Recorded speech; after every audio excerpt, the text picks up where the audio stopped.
NewRadioSportsNetwork.com and the Culvers of Sturgeon Bay proud to present the Door County Student Athlete of the Week. And we've gone from the hardwood. Now we're going to the pool with Southern Doors. Lucas Bousley, who is heading to the state meet this weekend after qualifying at sectionals. And the first thing I gotta mention to you here. So this has to be kind of a unique thing. Maybe only cross country and track might be the same way, where you can either kind of get in right away by winning your event, or you're kind of at the mercy of the other sectionals going on across the state.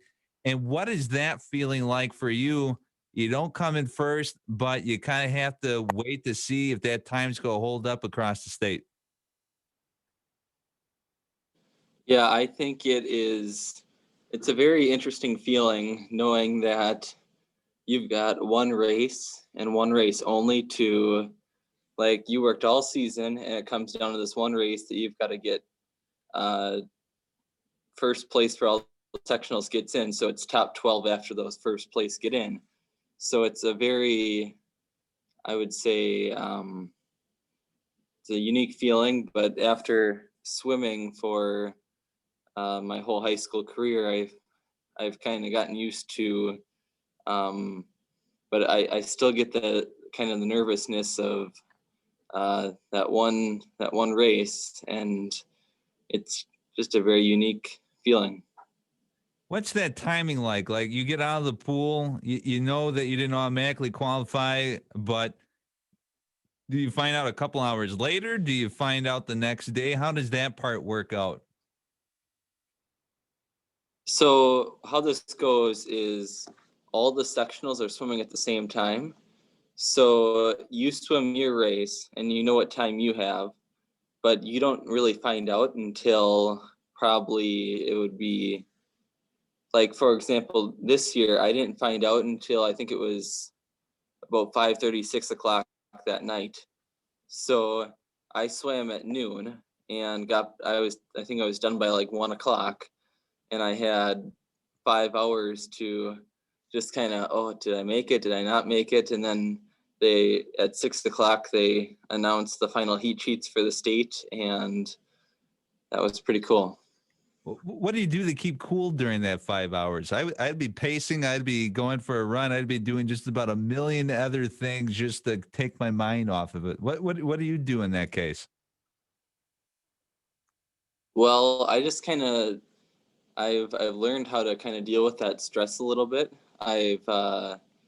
Like this year it was a little bit different because I knew my times were a little bit faster, so I was really feeling confident that I would get in. But in past years, when I was kind of on the edge, I kind of do things that I enjoy. Like this year I went fishing, so it kind of gets my mind off of the whole just thinking, did I make it? Did I not make it? So I went fishing this year, and I just do things that get my mind off of it. And you will be heading to that state meet in Waukesha. You're in the 200 medley relay with Jacob Norton, Drew Ross, Con Thompson, and of course yourself as well. You're also going to be in the 200 individual medley and also the 100, I should say, yard 100 freestyle as well. What's your favorite event? I would say this year coming in, it's going to be the 200-yard IM. I felt like this event was I've really got some potential in this event. The 100 free as well. They're kind of both my favorite events right now, but I like the 200 IM because you're using a combination of 4 different strokes. So if one person in your heat isn't the best at one stroke, but they're good at another, so you kind of have to be decent at all the strokes and use your strength set and weaknesses. And it's just a really fun race to race because you're using all the strokes. Do you like the individual events better, or do you like the relay that you'll be doing as well?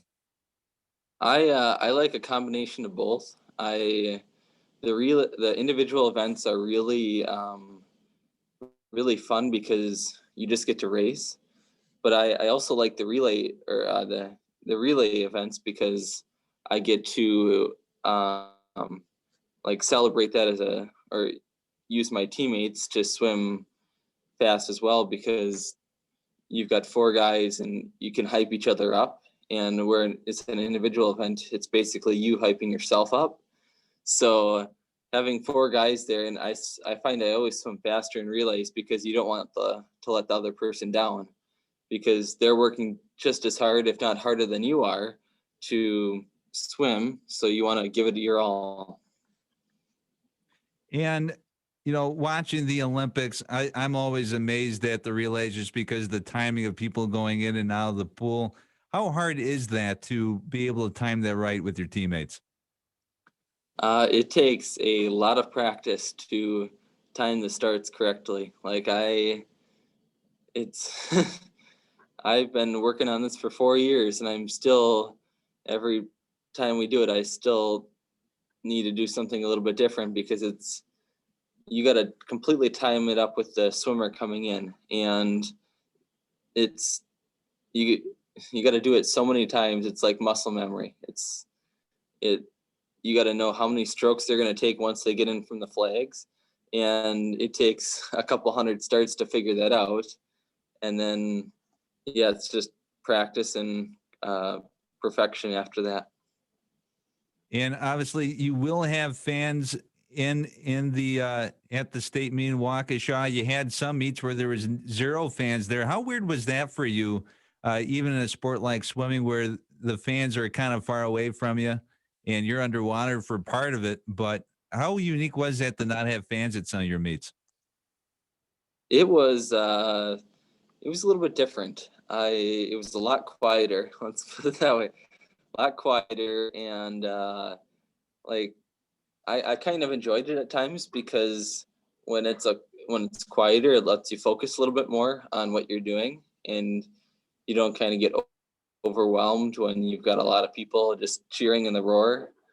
But I think it's gonna be nice to have some fans for the state meet, because the fans kind of hype you up a little bit and help you just, I would say, live in the moment a little bit more, because it's a pretty cool experience having people to cheer you on. And this year was a little bit different because you didn't really have any meets for fans to be at.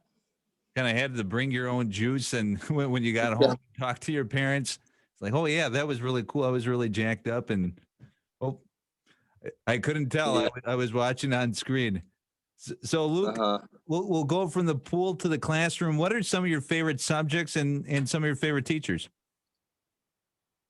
Um, I would say my favorite subjects are a lot of Fab Lab and Woods classes, like all the shop classes. I really enjoy that part of school. I don't really have any favorite teachers. I kind of like them all equally, and like the core classes, I'm pretty into science and biology. That's pretty cool, and yeah. And with you mentioned that you like the science classes. You mentioned that you like the Fab Lab and Woods classes. Is that kind of guiding your decision as you decide where you're going to go to college after you graduate this year? Yes, it definitely has. It really was a pretty big decision, because uh, I was trying to figure out what I was interested in, and there were so many things, and I kind of narrowed it down to like being a shop teacher. So I'm gonna be going to UW Stout in the fall to pursue a degree in technical education. Well, very good. Well, Luke, good luck this weekend. Once again, you're going to be swimming in the state meet on Friday night in Waukesha. So good luck to you. Bring home some hardware. And congratulations once again on being the Culvers of Sturgeon Bay, Door County Student Athlete of the Week. Thank you. I'm Tim Coles reporting for the New Radio Sports Network.